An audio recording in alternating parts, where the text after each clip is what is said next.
Olá, canarinhos, leitores e leitoras, sejam bem-vindos ao nosso primeiro vídeo aqui do nosso canal do Clube de Leitura da Escola de Aplicação Canários Literários. Hoje a gente vai falar nesse vídeo um pouquinho sobre as nossas leituras de janeiro de 2021, que é as Elégias de Duino, com Rainer Maria Rilke, e também a parte que falta, né? Os nossos integrantes que indicaram essas leituras vão falar daqui a pouquinho.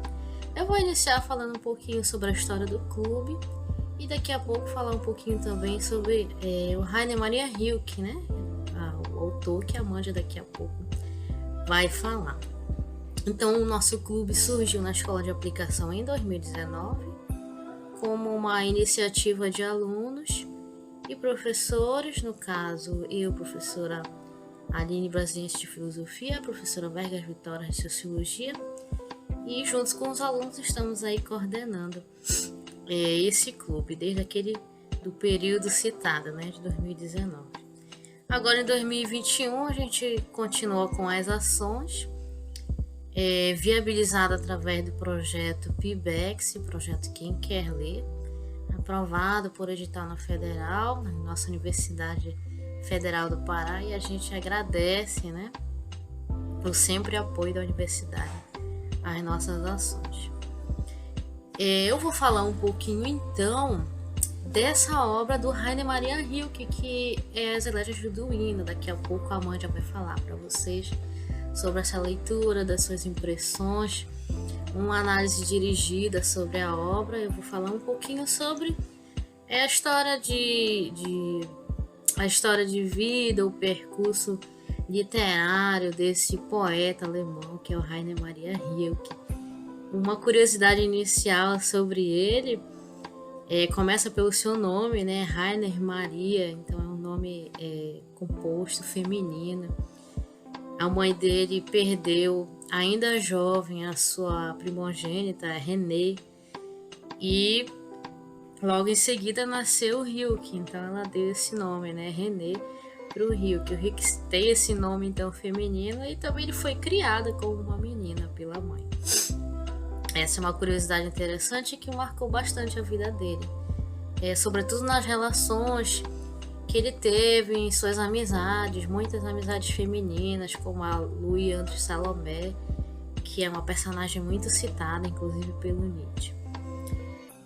O Rainer não tinha uma boa relação com a mãe, então logo ele saiu de casa, foi fazer a Universidade de Munique, uma universidade de Direito, mas não conseguiu, não terminou, e aí foi fazer a universidade, a Faculdade de Artes, né? E aí ele empreendeu uma grande turnê pelo mundo, a gente pode assim dizer. Então o Rilke viveu durante o tempo em uma aldeia de pintores, conheceu a pintura de Cézanne, depois foi para a França, observou os trabalhos de Rodin, que era um escultor, um artista plástico, e trouxe muito disso no seu trabalho, muito da poesia, muito dos textos do Rilke, tem essa influência da pintura, das artes plásticas, né? Ele conseguiu esse contato com o Rodin porque casou com a Clara, que era aluna do Rodin, e ela facilitou então essa ligação entre os dois.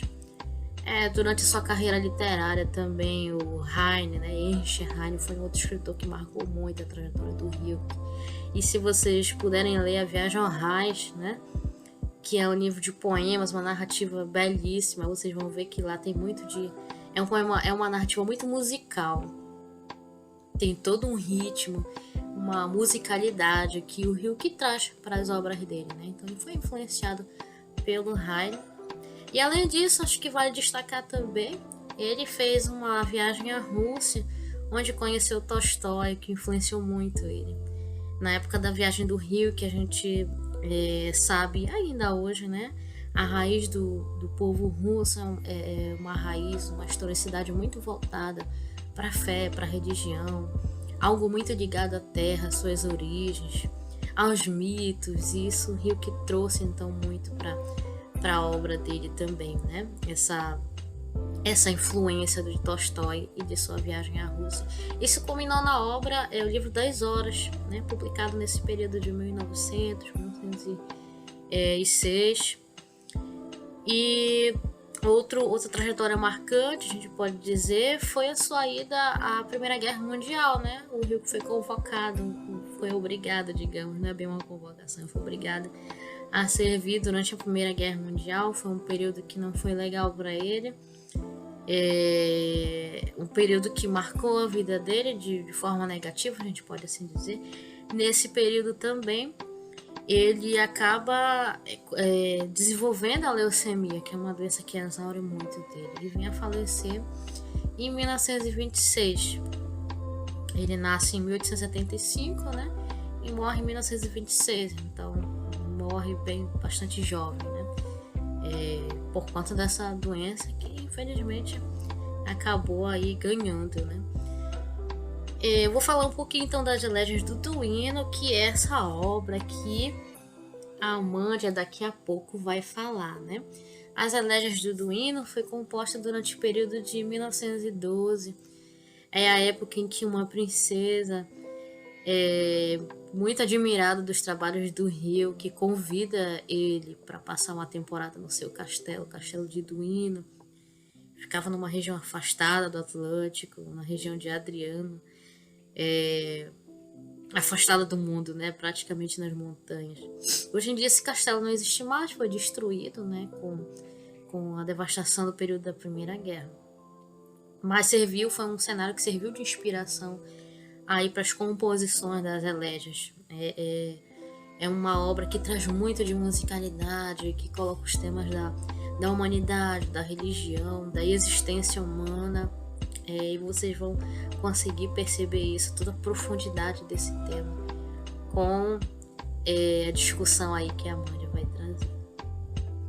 Então agora fiquem com a Amândia, que é nossa integrante também do Clube de Leitura desde 2019, uma das integrantes e também fundadoras desse nosso clube. E agora ela vai falar então um pouquinho para vocês sobre essa obra que ela indicou, que foi lida em janeiro.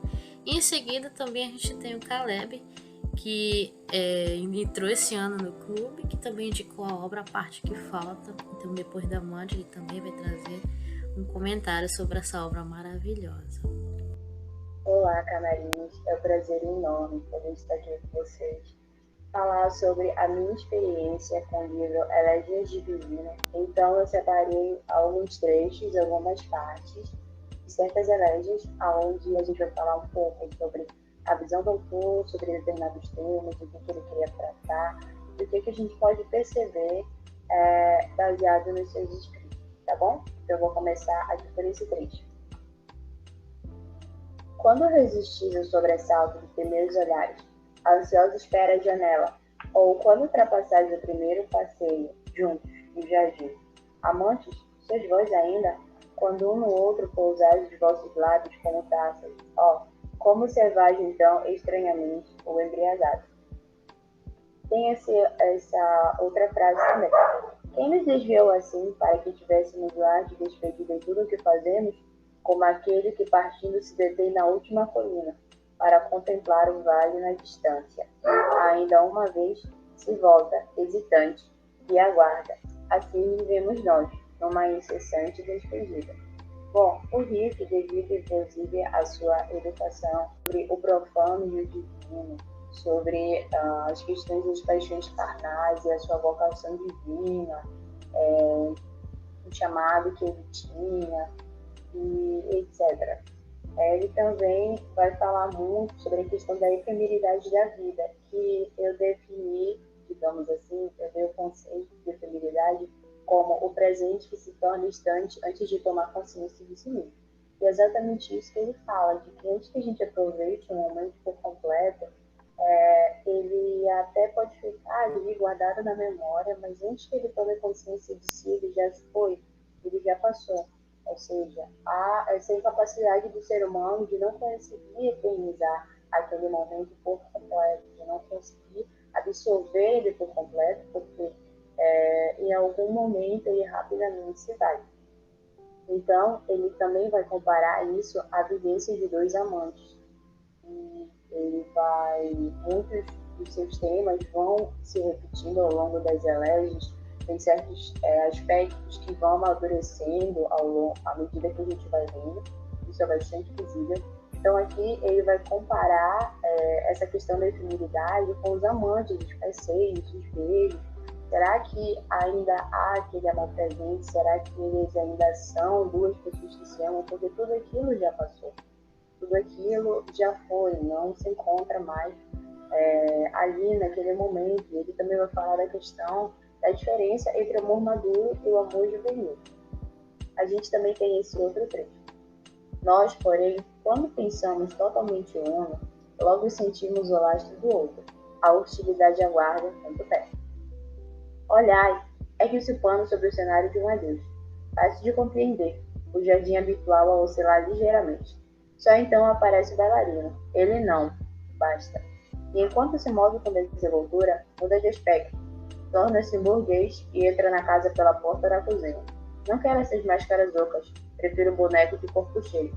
Os títeres, os cordéis, o rosto feito de aparência. Anjo e boneco, haverá por fim espetáculo. Congrega-se então o que, sem cessar, nossa existência mesma desagrega, que nasce das nossas estações do ciclo da transformação total. Muito acima de nós, o anjo brincará. Essa Elegies do Milk é uma coisa muito importante, muito interessante, porque ele vai falar sobre a questão da falta de empatia humana, da falta de unidade, o quanto pensar no outro como um próximo, como alguém que deveríamos amar igual a nós mesmos, como uma pessoa que tem os mesmos valores pesa para o ser humano, de que forma ele vê isso como algo que acaba causando um fardo, que é bem mais fácil de olhar para si mesmo, cuidar da sua vida particular, do que pensar no outro, no seu sofrimento, na sua dor. Então ele vai falar bastante disso nesse momento. Ele, inclusive essa Elegia, ela tem características assim que resultaram em muitas críticas sobre a forma como ele trata a humanidade, porque ele praticamente se opõe à humanidade, fala da questão de como o ser humano, ele muitas das vezes, ele não valoriza o outro. Então, ele vai tratar muito sobre a maneira como a gente convive em sociedade, etc. Ele também, por falar de questões religiosas, ele vai dizer que a morte, ela acaba não sendo algo tão distante. Ela é só mais uma fase, mais uma etapa da vida. Então, isso não faz com que a gente desvalorize a vida, mas veja a morte como não um outro lado, mas um momento pelo qual podemos passar. É um tipo de crescimento do ser humano. Então, esse encontro com o anjo seria justamente a maneira como a gente cresceria por completo, né? Ele fala dessa elevação, também da falta de originalidade do ser humano quando ele fala do espetáculo, do dançarino, né? E ele também procura deixar claro que não importa quanto tempo aquilo demore para acabar, que ele vai estar ali esperando, porque ele não quer só aquele espetáculo lindo, aquela máscara oca, ele quer alguém real, um ser humano realmente. Tem esse trecho aqui. Tu, que maturo, combate apenas conhecido pelos frutos. Tu que 100 vezes por dia cais da árvore do movimento construído em conjunto. Árvore mais ágil que a água, percorrendo em minutos primavera, verão e outono. Cais e roças o túmulo. Às vezes, num breve intervalo, a ternura hesita em teu rosto, diante de tua mãe raramente carinhosa. Essa é uma parte específica de uma elegia que foi dedicada a Trailhead Forconis, e ela vai falar da falta de autenticidade do ser humano, do próprio poeta. Ele faz essa elegia baseado na pintura de um artista plástico, e ele também vai falar da frustração de ter essa profissão, de ser um escritor, tomar isso como uma filosofia de vida, como algo que deve ser praticado, como algo que ele deve investir, mas também a frustração dele de não conseguir captar tudo, a frustração dele de não conseguir sempre colocar todos os seus sentimentos de forma que possa mostrar a sua autenticidade, possa mostrar a sua essência. Ele também vai falar sobre essa questão de maturidade, crescimento e elevação.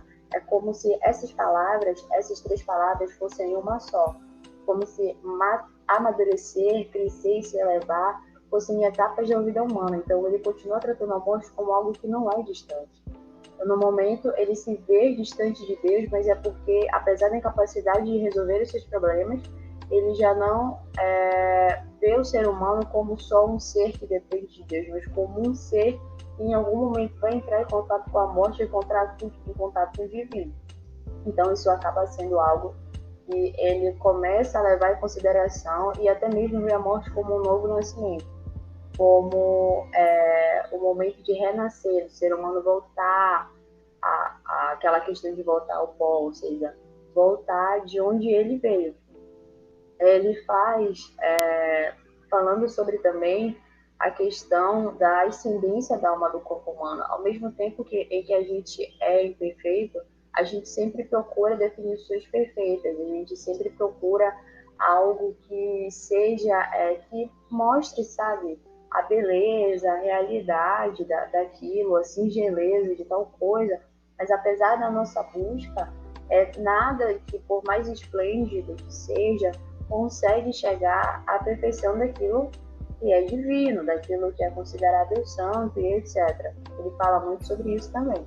Então, assim, resumindo, ele vai ter essas referências relacionadas à sua criação religiosa, ele vai citar mitos também, ele vai ter o ser humano como sendo meio que o portador do céu e do inferno, porque ele vai falar sobre questões que mostram desequilíbrio psíquico, ele vai falar sobre os seus questionamentos em relação a Deus, em relação à vida, em relação às situações em que ele necessita passar. Então, o ser humano vai ser visto como alguém que, no momento, possui os mais singelos sentimentos e que, em outros, ele assim, não reconhece tanto isso. E ele procura deixar claro que ele mesmo diz que a felicidade é meio que a nossa função, porque a felicidade ela está naqueles momentos que são mais efêmeros, que são mais singelos. Então, por conta disso, o nosso trabalho, mesmo sendo seres efêmeros também, é procurar eternizar esses momentos na nossa memória. E isso nem sempre é possível. Então, fica sempre aquela meio que corrida atrás do vento. Ele vai falar da capacidade do homem de lidar com os seres divinas. Também vai ter essa referência ao encontrar o abismo como algo não que te assusta, mas como algo natural, que faz parte da nossa vivência. Ele vai descrever várias cenas de amor e vai procurar falar do amor em todas as suas definições, principalmente na questão do ser humano e do ser divino. Ele também vai falar sobre lembranças da morte, há momentos em que ele fala que se ele fosse chamar uma moça, várias moças se levantariam do túmulo, um verdadeiro espetáculo de mortos. E ele também é conhecido como um artista de difícil compreensão, mas no próprio livro, Elegias de Duino, há comentários que podem te ajudar na interpretação das elegias, e também é uma grande oportunidade para alguém que queira conhecer ou absorver um pouco mais do idioma alemão e da sua cultura. Então, boa parte de coisas que a gente não entende também é devido a essa tradução, mas é uma obra incrível, uma obra que trata o ser humano em todas as suas facetas, e tem essa questão dele tratar o ser humano como alguém que é possuidor de corpo e mente, corpo, alma e espírito. Então, ele vai falar de todas, de como a gente tem a capacidade de ter de ser possuidor de duas naturezas, de ter uma duplicidade única que é pertencente a nós, de ter essa natureza humana e ter uma natureza divina. E apesar de todas as interpretações que podem ser feitas sobre essa obra, no fim, ela acaba sendo uma obra inefável. Então, olá a todas e todos vocês, eu sou a professora Vergas Vitória, sou professora de Sociologia na Escola de Aplicação da UFPA. Estou envolvida junto com a professora Aline Brasiliense, junto com os canais leitores nesse projeto de extensão que tem como principal demanda, que tem como principal expectativa a formação de leitores. Para a gente hoje é um momento de grande alegria na medida em que a gente inaugura o nosso canal e, portanto, inauguramos o nosso primeiro vídeo. Além dessa emoção toda, para mim também é um momento de grande satisfação, porque eu vou apresentar aqui para vocês um autor que impactou muito a minha família.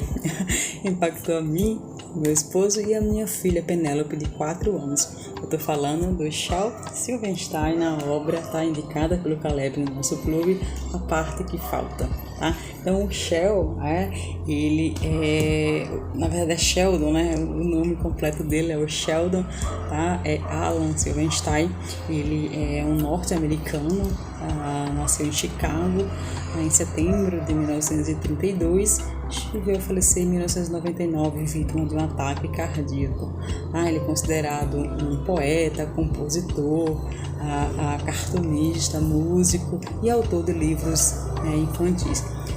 Além da parte que falta, podemos atribuir ao Shell, né, Silverstein, Não Bata no Globo, uma outra obra, né, do autor, Uma Girafa e Meia, Lafcadio, O Leão que Tirou de Volta, Uma Luz no Sótão, Onde a Calçada Termina, e também Quem Quer um Rinoceronte Barato. De origem judaica, né? O Shell, ele cresceu, como já tinha falado, né, em Chicago, e ele começou a escrever e a desenhar já muito jovem, com 12 anos. Tem uma curiosidade, né, a respeito dele que eu acho muito interessante. Ele, depois que conseguiu concluir o ensino médio, ele entrou na universidade, né, para fazer arte, mas acaba que ele não conseguiu concluir o curso porque ele sempre tinha péssimas notas. Um tempo depois, né, bem mais tarde, ele declarou que o tempo gasto na universidade, né, teria sido um grande desperdício, na medida em que ele poderia ter empregado muito melhor o seu tempo, né, viajando ou conhecendo pessoas, né. Uma outra curiosidade, né, do Shel Silverstein é uma entrevista, né, que ele deu num jornal de Chicago em 1964, na qual ele falava das dificuldades que ele passava para conseguir publicar os seus livros, né.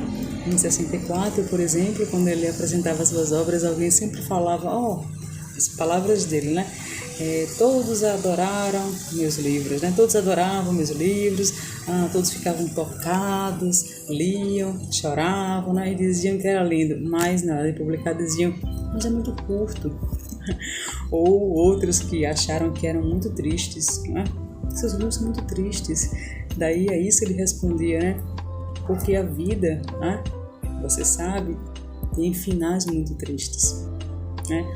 Outros achavam, né, segundo o Silverstein, ele dizia que os outros diziam que os livros dele, né, estavam entre a literatura adulta e a literatura infantil. Isso não era muito popular, né? Nós estamos aqui, em especial o Caleb Serra está aqui hoje para confirmar, né, que há uma inter-relação entre a literatura adulta e a literatura infantil nessa obra magnífica, mas também o Caleb está aqui para provar, né, para vocês que essa obra sim, né, e todas as obras do Silverstein são, portanto, obras populares. Com você, Caleb, é você. Olá, canarinhos, eu sou o Caleb e como vocês já sabem, eu vou falar sobre o livro A Parte que Falta. Primeiro eu queria falar um pouco sobre a minha história com esse livro, como eu descobri ele. Foi de jeito muito aleatório, eu tava no Instagram e eu vi um meme que dizia assim, cinéfilo ou não, todo mundo já viu esse vídeo e eu não sabia que vídeo era e eu fui pesquisar pra assistir. O vídeo era do canal Juts Juts e ela tava lendo o livro inteiro, A Parte que Falta, nesse vídeo. Ela leu, depois fez algumas reflexões e eu achei que eu ia entrar no vídeo, pensei que era um meme, eu pensei que era alguma coisa muito engraçada e eu saí do vídeo muito reflexivo para essa leitura densa que o livro é. O livro é infantil, como a professora já falou, e apesar disso, ele tem uma mensagem muito densa e traz uma reflexão muito interessante. Vou tentar ao máximo não dar spoilers do livro, mas eu não sei como fazer isso, porque o livro é bem pequeno, então falar sobre ele, eu vou ter que mencionar algumas partes dele aqui. O livro fala de uma bolinha, eu vou chamar ele de Pac-Man, que fica mais fácil, que tá procurando pela parte que falta, como se fosse uma pizza faltando uma fatia. Então é basicamente isso que ele passa o livro inteiro procurando, essa fatia que tá faltando nele. Uma parte muito interessante do livro é quando ele acha uma fatia, finalmente, só que ele tá tão ansioso por aquilo que ele não segura com tanta força, e daí ele deixa ela, e perde ela, ele deixa ela ir embora, e ele fica muito triste por conta disso. E por isso também, depois, mais à frente do livro, quando ele acha de novo uma parte que encaixa nele, ele segura com muita força, com medo de perder ela. E daí ele acaba quebrando. E eu acho que isso fala bastante sobre experiências que a gente tem durante a vida, coisas que a gente quer bastante, mas quando a gente consegue, a gente não sabe como lidar com elas. A gente acaba tendo experiências, às vezes tristes, às vezes felizes, mas que são muito importantes pra gente crescer enquanto ser humano. Falando sobre a educação dela, a Mandy mencionou uma parte onde o Hilke fala sobre a importância da solidão. Eu acho que a parte que falta também fala bastante sobre isso, já que ele passa o livro inteiro sozinho procurando por aquilo que ele tanto quer, e quando ele consegue, ele percebe que não era tudo isso, ele volta a ficar sozinho, ele termina o livro escolhendo ficar sozinho. Então eu acho que esses livros têm uma relação muito forte, muito importante, eles podem ser associados sim, perfeitamente. Como eu já falei, ele termina o livro sozinho porque ele percebe que aquilo que ele tanto queria não era tudo isso. E ele começa a dar valor às coisas simples, às coisas do dia a dia, às coisas banais, que ele não sabia o quanto elas eram importantes, porque eles não tinham perdido elas ainda. Inclusive tem um ditado muito popular que é assim: a gente só dá valor quando a gente perde. E eu acho que isso é perfeitamente aplicável ao livro, já que ele só percebe a importância daquilo que ele tinha quando ele perde aquilo que ele tinha. Então, isso é muito interessante. Na minha opinião, o livro interage bastante com o leitor, principalmente se esse leitor for uma criança. Tem parte do livro que tem uma musiquinha pra cantar, tem parte do livro que ele fala de boca cheia, e o livro escreve como se ele realmente estivesse falando de boca cheia. Eu acho isso muito divertido. Eu vou deixar isso aqui, se eu conseguir depois, pra vocês verem no vídeo. O livro é cheio de ilustrações, então ele é um livro muito pequeno, e ele é mais pequeno ainda do que a gente pensa que ele é, porque ele é cheio de ilustrações. Cada folha tem uma ilustração simples, mas muito divertida, muito bonita, inclusive. E eu li o livro em menos de 5 minutos, porque eu estava muito ansioso depois que eu vi o vídeo, como eu mencionei. Eu fui correndo para procurar um PDF, e a professora Aline que me mandou o PDF do livro. E, enfim, eu achei incrível esse livro, eu li rapidão, dá pra ler muito rápido mesmo. Era basicamente isso que eu tinha pra falar sobre o livro. Se tu ainda não leste o livro, lê, que eu tenho certeza que tu vais gostar. É um livro muito bom, muito divertido de ler, que traz reflexões muito importantes. Não esquece de curtir o vídeo, te inscreve no canal, ativa o sininho pra tu não perder as próximas notificações dos vídeos. Então é isso, muito obrigado por assistir e tchau!